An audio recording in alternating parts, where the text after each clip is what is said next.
So Robin, thank you very much for all that you do in the community. Can you just maybe just outline to us why you're doing this session on the community side for the green living? I think for me, living sustainably, it's been something I've been passionate about for a very long time before it was cool to be eco-friendly. So it's just something in me.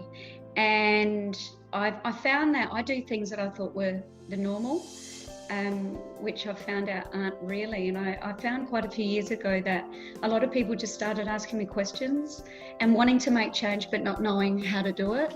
So I decided I needed to spread the word and help share my environmental passions. I just started lots of different activities and projects, free things to spread my message. So you do quite a bit at the school, for example, Robin. What do you do at the school? Yeah, so at the school, I started volunteering probably 9 years ago when my son started there.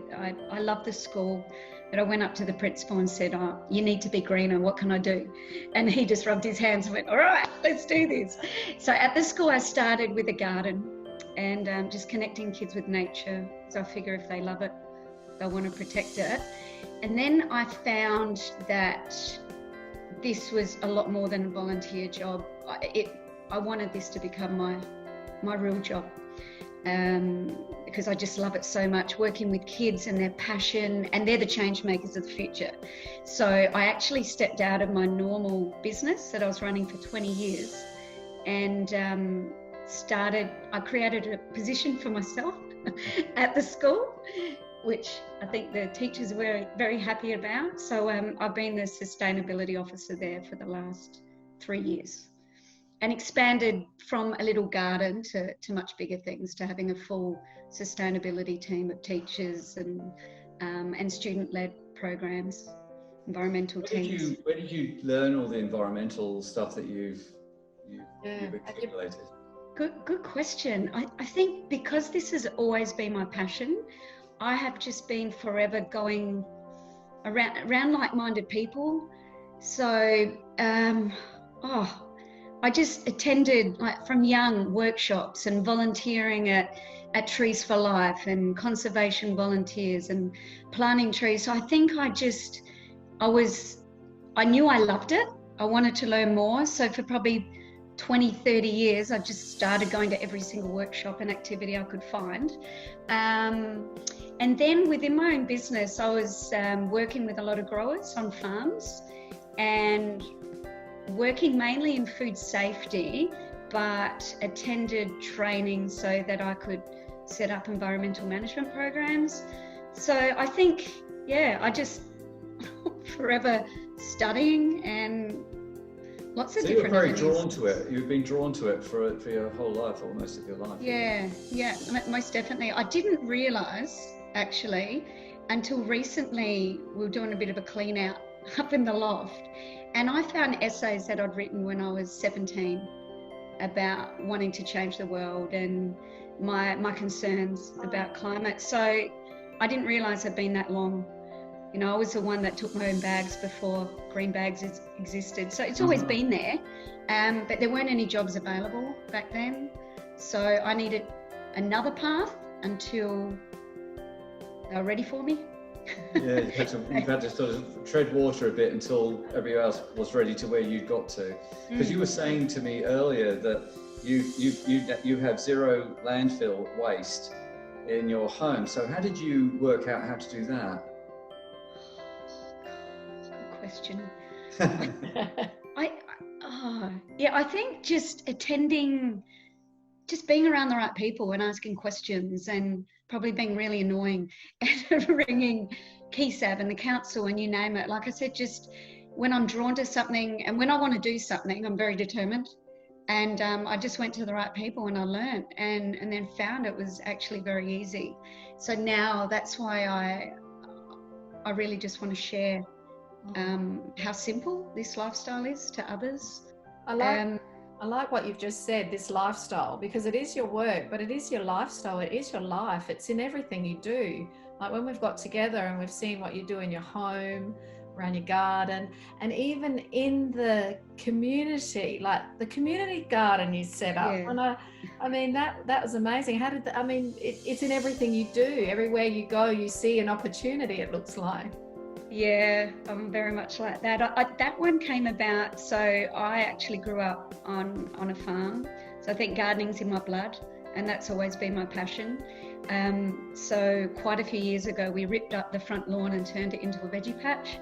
So I'm like this crazy little Italian lady out the front growing veggies. But through that, I've met all my neighbours. So I've really got to know the community, and I just came up with the idea. I just started saying to them, look, if I started a community garden, would you join? Would you be interested? And lots of people said yes. So I just contacted the council and made that one happen.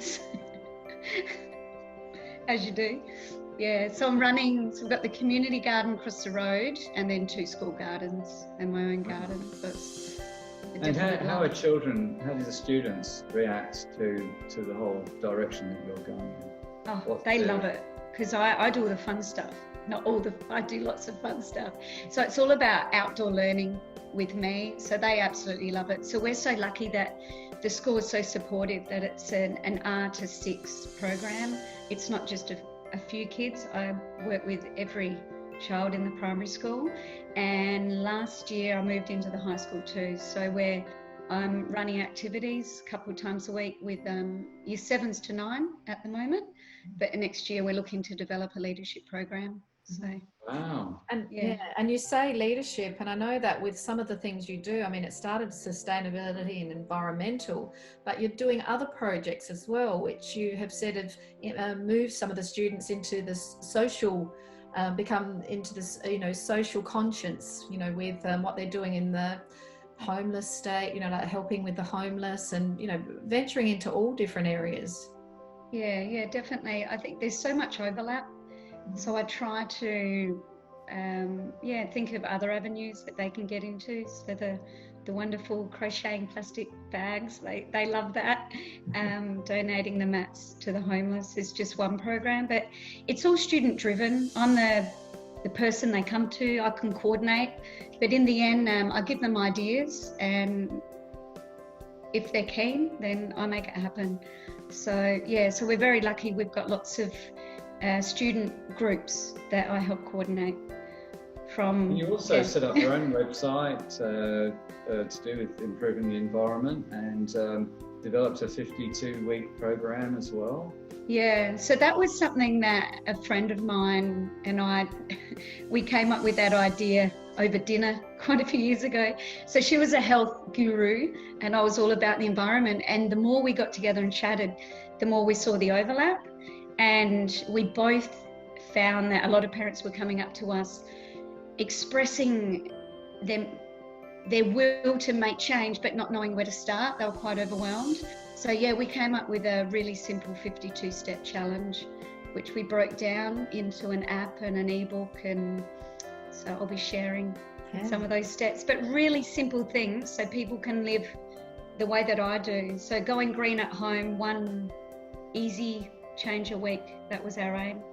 So, and that's what you'll be bringing to the session. That's what you bring to the weekly session. Yes. So my aim is to teach something new every week, a really simple skill that'll save money as well, and help them live a greener life. And good fun activities, lots of different categories. So there'll be some gardening stuff, but I love making my own products. So there'll be, how to make cleaning products and personal care products, and I make my own toothpaste and moisturizers, you name it. How to live a waste-free lifestyle. What else? There's energy tips, water. I have to think. And then a lot on biodiversity as well. So really connecting with nature and, how to set up worm farms, things like that. Wow. Oh, yay. Wonderful. It's fun. Well, we really like to thank you for all you bring, and all you've got to share, and that concept of simple, to be able to actually apply it, because like you said, sometimes we know the things, but how do we actually live it? And that's what I love about what you bring, is you bring it simply, give people time to nestle into it. And so we really appreciate your passion and everything you bring. So thank you. And to making this way of life, really, Robin, which is what you've managed to do, really. You've made it way of life for you, haven't you? Yeah. I wanted people to see that anyone could do this. I'm just an ordinary person, you know, I'm not an environmental scientist. I'm not changing the world, but we can all do little things every day to make a difference. So I figure if everyone I speak to can make one little change, imagine if everyone did that, we can make an impact. So so I'll teach lots of little practical tools to make a real difference and clean up this planet for our kids. Fantastic. Thank you so much, Robin. Wonderful. Pleasure. Thank you. Thanks.